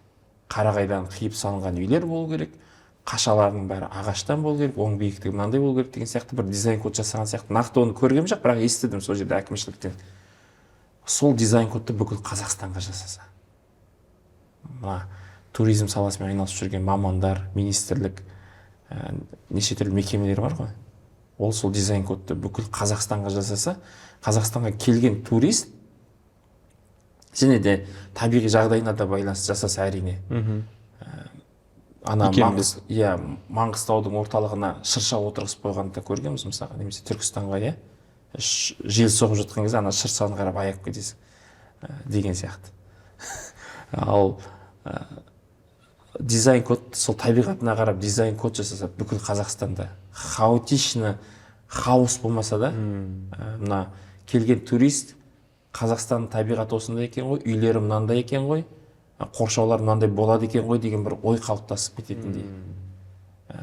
Ол бізге өте бір сол жағынан кішкене бір кемшіліктер бар. Қазір жасалып жатыр, мен әрине ештеңке жасалмағаннан бір нәрсені жасалғанын құптайтын адам. Қайтадан түзеліп жатқан кезде, мысалы Көлсайда бір кездері барахолка деп айтатын, мен барахолкаға айналып кеткен кез болды. Қазір ол қайтадан ақырын қалыпқа келіп жатыр. Бірақ оның бәрі шығын ғой, көрдіңіз бе? Біз бірінші үлкен үйді Скандинавия стилінде салып қойып, оны қайтадан, бізге Скандинавия келмейді екен, бізге Швейцария стилі керек екен, немесе қазақша мынандай дұрыс екен деген сияқты қайтадан оны бұзып қайтадан салсақ, ол үлкен шығын. Ал бүкіл Қазақстан бойынша сөйтіп жасаса, қазір әлі дамымай тұрған кезде бізге бір осы басынан шешіп алу керек та. Бәріміз былай істейік, мынау мынандай болсын деген сияқты дүниелерді. Уақыт өте түзегенше алдын ала бәрін жоспарлап қойған әлдеқайда тиімді болатын еді. Жолдағы инфрақұрылым ше? Жолдағы дәретханалар, ол мейрамханалар мысалы. Күрделі не ғой, жаңа сервис дегенге тіреледі ғой, келіп айналып келген кезде. Бізде енді менің өзімнің ол жағынан нем жоқ, қиналатын түсім жоқ. Өйткені мен экспедицияларға жаңағы аралды 20 күн бойы көлікпен аралап, палаткада жатып, тұзды су ішіп, сол аралдың тұзына суға түсіп, сөйтіп жүрген адам маған дәретханасы мен душы болса, ол 5 жұлдызды қонақ үй есептеледі. Ол жағынан бізде жайзира. Ол саған солай. Тамақ жағынан да саяхатта жүрген кезде мен бүкіл өшірем өзімнің қалауымды. Әйтпесе мен тамаққа өте мұқият қарайтын кірпияз адаммын.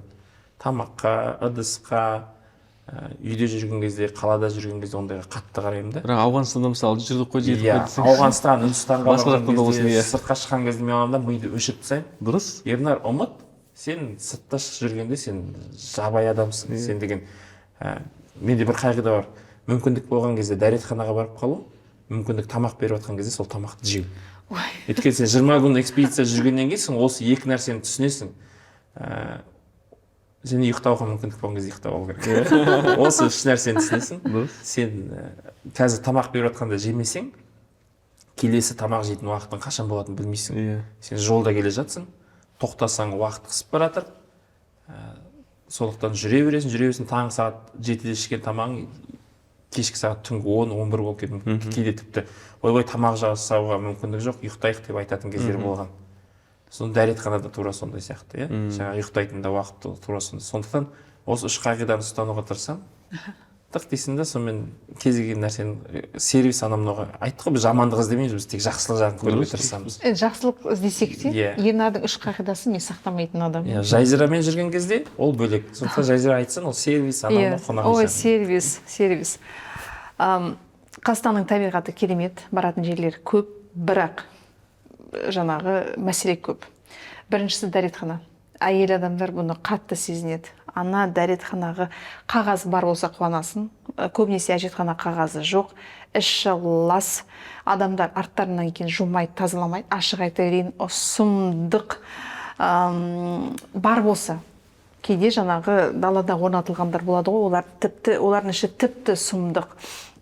Соны қашан бір қолға алады екен, соған белгілі бір ереже енгізілсе, рейтинг енгізілсе, мынау әжетхана мәселесін шешпесек, мен бар ғой өзім кезекте тұрған кезде артымда тұрған жаңағы қытайлық, вьетнамдық тәтелерден, әжелерден ұялып кетемін. Ойбай, менен кейін қазір қалай кіреді деп. Қолымда егер бар ғой, тазалайтын бір құралдар болса, ананың бәрінің қоқысын алып, тазалап, жуып шайып кететін едім бар ғой. Өйткені шыққан кезде аналардан қатты ұяламын, масқара бар ғой. Біз қонақ күткен кезде шапан жабамыз, ет береміз, содан мастерміз да шеберміз. Бітті. Енді көп адам ренжімес, бірақ біздің қонақжайлымыз, турист күткеніміз осымен бітеді. Көрінгенге шапан жаба беру, көрінгенге бір күні 3-4 тамақты беру, ысырап қылу, бұл біздің қонақжайлымыз. Мен оны көрген кезде, мен бар ғой, бұдан шаршап кетем. Өйткені негізі туризмнің дамуы үшін ең бастысы коммуникация керек. Ағылшын тілін білетін адамдар көбірек болу керек. Ағылшын тілін білмесең де ымдасып, әйтеуір коммуникация құруға деген ұмтылысың болу керек. Одан кейін жаңағы саяхаттап келген адамға сенің әңгімең қызық. Ал бізде Қазақстанда әңгіме айтатын адам өте аз. Мен айта алмаймын, мен өзім де керемет әңгіме айта аламын деп. Бірақ мойындаймын да, біз азбыз. Көлдің жанынан өтіп жатсың ба, біреу айту керек, мына көлдің атауы мынадай, тарихы мынадай, осы көлге байланысты мынадай миф, аңыздар бар деген сияқты. Бізде жаңа объектілерге, нысандарға байланысты айтылатын әңгіме жоқ. Ол әңгімені білетін, ақпаратты білетін адамдар өте аз. Жаңағы гидтердің біліктілігі бар, бірақ бізде жалпы қарапайым халық та туризмнің жандануына қатты қызығу керек. Біз кез келген адам тұрып қалсаң, ол осы ауылда тұрса, ол осы ауылдың ағашының тарихын айтып беру керек те. Сол кезде ғана туризм дамиды. Мен мысалы өзім Қостанайлық болсам, мен Қостанайдың тарихын керемет айтып беруім керекпін да. Сол кезде әркім өз елді мекені, өз өңірінің бренд амбассадоры болады. Керек емес жаңа шетелден біреуді алып келіп, болды, бұл Қазақстанның бренд амбассадоры болады деп. Ол да керек, ол да жұмыс істейтін құрал. Бірақ әр адам насихаттаса жақсы болатын еді. Жаңағы туалетке байланысты айттым. Екінші мәселе, бұл бізде асхана, тамақ жағы, Ернарға бәрібір жей береді. Мен деген қарап отырам. Бұрынғы ескі нелер, шанышқы қасықтар, жаңа шеті сынған кеселер, шеті сынған, жаңағы не дейміз, дақ қалып қалған тарелкалар деген сияқты. Түсінесің, бағасына сай, бұл асхана, көз жұму керек. Бірақ бәрібір саяхаттаған кезде эстетикалық ләззат алғың келеді. Қанша ауылды жақсы көрсең де, қанша жақсы нәрсе көрсеткің келсе де, бұның барлығы мысалы маған әсер етеді. Мен тек қана мақтай бере алмаймын ғой. Сондықтан мен бұны көріп тұрамын. Мүмкіндік болса тазалау, әдемірек жерге барғым келеді. Өйткені Үндістанда да мысалы антисанитария дейді ғой. Бірақ соның өзінде жай ғана бір бұрыштағы бір кафеге барсаң, әп-әдемі қылып істеп қойған ғой. Бәрібір жаңағы тазалау. Ал біз жаңағы Қазақстанда, Алматы облысында мысалы бір ауылдың асханасына кірсең, ол жақтағы тазалық Үндістаннан кем болуы мүмкін. Сондықтан да сол тазалық мәселесіне көңіл бөлінсе. Үшінші мәселе ол қоқыс. Машина айдап келе жатады, Ернар, мен отырмын, қасымызда машиналар өтіп бара жатыр. Мысалы жаңағы сусын ішті ма, бөтелкесін лақтыра салды, самса жеді ма, пакетін, салафан тура сол жерге тастай салады. Мен қуып барып аналармен жаңағы өзімді әзер ұстаймын, барып мойын бұрағым келіп, түсінлем, сабыр. Өйткені ана салфандар барлық шіремейді ғой, адамдарға бәрібір. Ол солай саяхаттаған түрлері ғой. Балалары кәмпитті жейді, жайлауда кәмпит жейді, ана лақтыра береді. Жайлаумен жүрсеңіздер, көп шөптің үстінде ең көп бізде кәмпит. Кәмпит, одан кейін құрғақ салфеткалар, құрғақ қағаздар, одан кейін чупа-чупстың жаңағы нелері, одан кейін сусындар. Осы бүкіл жерде осы жаңа қоқыстың түрлері жатады. Осы мәселе саяхаттауға қатты кедергі келтіреді. Өйткені сен контент түсіріп жатасың, ана қоқыс көрініп тұрады. Саяхаттап келген адамға да ол әсер етеді. Өйткені адам қоқысы жоқ, бір адамның ізі баспаған сияқты бір жерге барып демалғысы келеді. Ол ішкі туризмде негізі мәселе осындай. Официанттар. Айтып тұрмын, мен көрмеймін, Жазира көріп жатасың. Официанттар, кірдім ба, менімен амандасу керек. Амандаса сал. Ана Таиландта 5 секунд сайын біреу маған күледі. Неге күле салмайсыңдар? Мен де саған күліп тұрмын. Қош келдің де, мен қош көрдік деймін. Отырайық, не тейік, қандай тағамды ұсынасың, айту керек. Ана тағамға да официант ғашық қылу керек деген сияқты. Дөрекі емес, ашық болу керек, жарқын болу керек. осындай мәселелер. өмірге байланысты ғой. Иә, тамақтарды жылтып бермейді, былай бере салады, мысалы саяхаттап жүрген кезде. Менюді лақтыра салады. Менюді мәзір лақтыра салады алдыңа. Сосын әкеп берген кезде мысалы шетелдерде таныстырады ғой, мына тамақ мынау деген сияқты. Бізде таныстырмай әкеле салады деген сияқты. Енді айта берсек, тегін тізе берсек көп. Сіз өте жақсы ең негізгілерін айтып өттіңіз. Мен сізбен 100% келісемін. Енді сұрақ қалай шешеміз? Не істеу керек? Қалай шешкен дұрыс? Сіздер мысалы айтып жатсыздар. Сіздің осылай айтқаныңыз, оның өзі бұл шешімнің бір түрі. Адамдарға ой саламыз. Солай фантигін тастайтын бала, ол ата-анасына қарап үлгі алады. Дәл сіздің сөзіңізден кейін ата-анасы ойланып қалуы да мүмкін. Оның өзі де бізде қазір бір экологиялық насихат жүріп жатыр да. Бірақ бұл жеткіліксіз. Не істесек болады? Қандай қадамдар жасау керек? Енді маған салса, мен заңмен реттеп тастайтын едім. Мен қатаң келетін едім. Сингапур деген ел бар ғой. Сингапур өте таза қала. Қала әр мемлекет. Өте таза. Ол жерде сағыз шайнауға тыйым салынған. Сағыз кіргізуге болмайды. Сағыз шайнап оны тастасаң, сізге айыппұл төлейді. Айыппұл төлейсіз. Сингапур тазалықты сол айыппұлдың арқасында ұстап отыр. Мысалға біз енді өзімізді штрафстан деп әзілдейміз ғой. Өзіміздің ішімізде. Бірақ нағыз штрафстан сол Сингапур ғой. Сол штрафтың айыппұлдың арқасында сондай тазалықты, сондай бір реттілікті сақтап отыр. Енді осы айыппұл жағы өте Жазира дұрыс айтып отыр. Негізі айыппұлмен көп нәрсені шешуге болады. Ол бір. Енді одан кейін жаңағы айтқандай ортақ бір идеология қалыптастыру керек. Енді біздің подкастымыз аяқталуға жақын. Мен сіздерге бір қорытынды сұрақ қойғым келіп отыр. Жалпы бүгінде сіздерге туризм индустриясы комитеті бар ғой бізде. Солардың бір қандай ұсыныстар болды ма? Коллаборация жасайық, жұмыс істейік бірге дамытайық деген секілді. Коллаборация бізде қазір көп жағдайда контент жағынан. Енді туризм басқармалары болсын, басқа да қазір бізде әр өңірде өзінің жаңағы туризм басқармалары бар. Мысалы визит Жетісу, визит Алатау, визит Шығыс дегендей сөйтіп кете береді. Солармен байланыс бар, иә? Байланыс бар. Жалпы байланыс орнатылған, бірақ контент жағынан көбінесе. Яғни кейде бір блог турларға шақырып жатады. Одан кейін өзіміз барған кезде бір нәрсе түсірсек, соны бізді белгілеп жеріңіз, бірімізді бүйтейік деген сияқты әңгімелер айтылады. Ал жалпы хат жөнінен, анау жөнінен Жазира бұл жақта бізде. Жаңа айтылғандай жұмыс істейтін көбінесе коммуникациялар Жазира ғой. Жазира айтсын ары қарай. Біз жаңағы туризм басқармаларымен өзіміз хат жазып, бірінші қадам жасап, байланыс орнатып жатырмыз. Қайта не істейміз, қалай істейміз, қандай көмек бере аласыздар деп коммуникацияға өзіміз шығып жатырмыз. Ал былай туризм жаңағы министрлігінен осындай контент жасаңдар, бізден мынадай қолдау болады, бізден мынадай демеушілік болады деген жаңағы ондай дүние айтылған емес, ашығын айту керек. Бұған дейін ешбір жаңағы санға демеулік тартқан емес. Бізден жаңағы хаттар кетті. Біз сіздермен серіктестік орнатқымыз келеді деп ниетімізді білдірдік. Білмеймін, енді болашақта бәлкім бізге де назар аударылар.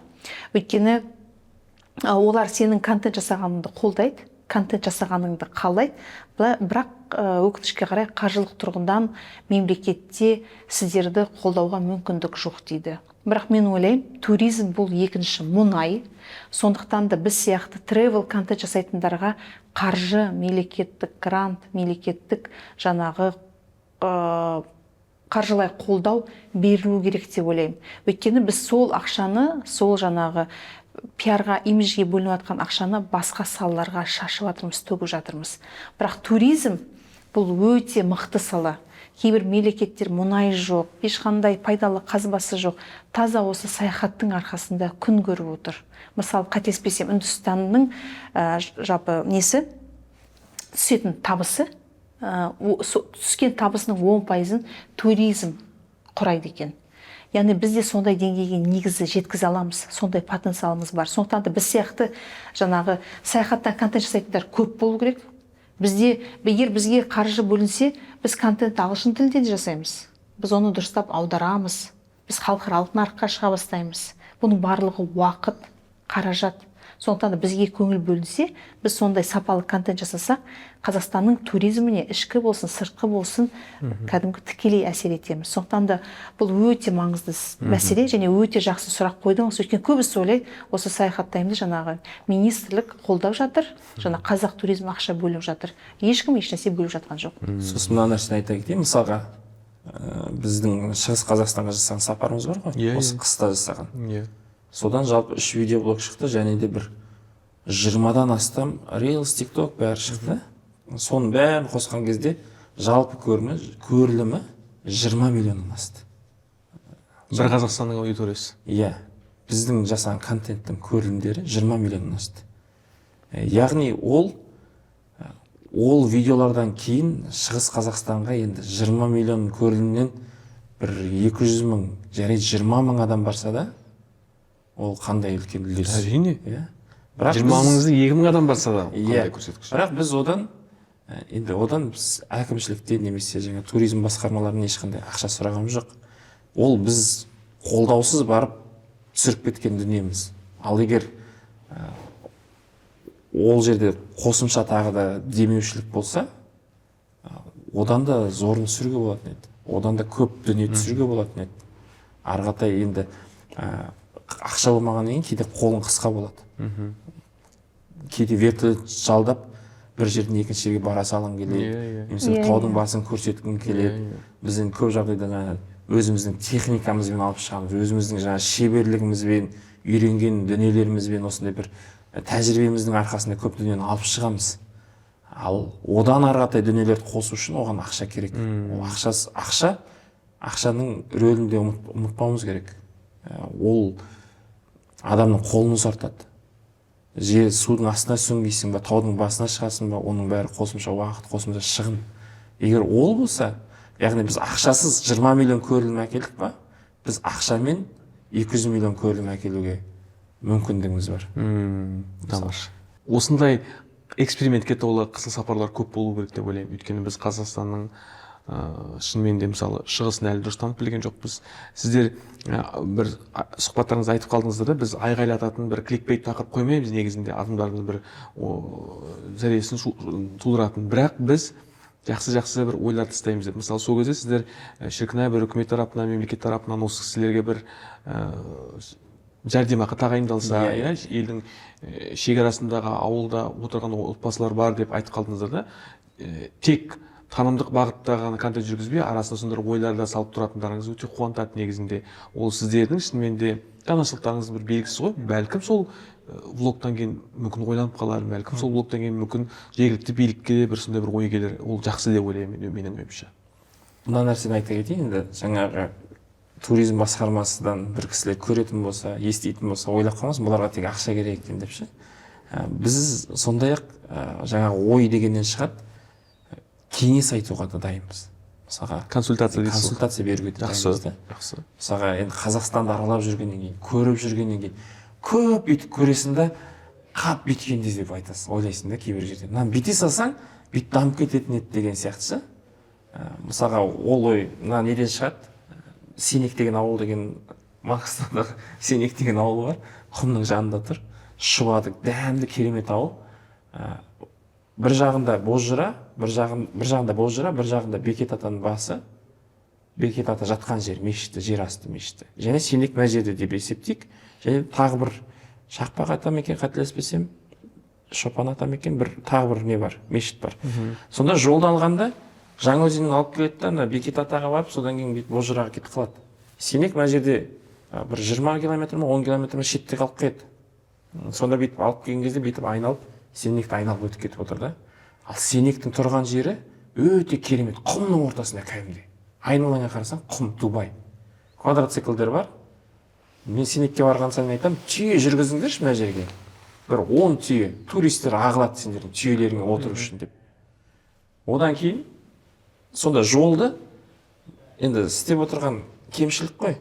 Жолды бүйтіп айналдырып алып кеткен да. Мысалға жаңа Саты деген не үшін жыл сайын 500 мың адам келеді? Өйткені Көлсайдың жолының үстінде. Ол 16 шақырым Көлсайдан. Өте ақылды істеген, Көлсайға қонақ үй салмай, Сатыға салған қонақ үйлерді. Туристер Сатыда жатады. таңертең тұрады да таксимен 16 шақырым Көлсайға барып Көлсайға келіп қайтадан сатып келіп жатады. Ауылдың туризм дамып жатыр, миллионерлер ауылы дейді ғой. Бір кісі күніне 1 теңгеден құрт сатып миллион теңге тапқан бәленбай күнде деген сияқты. Тура сол сияқты сенек көрдіңіз бе, қателік қандай? Жолды айналдырып жүрген 15-ақ шақырым.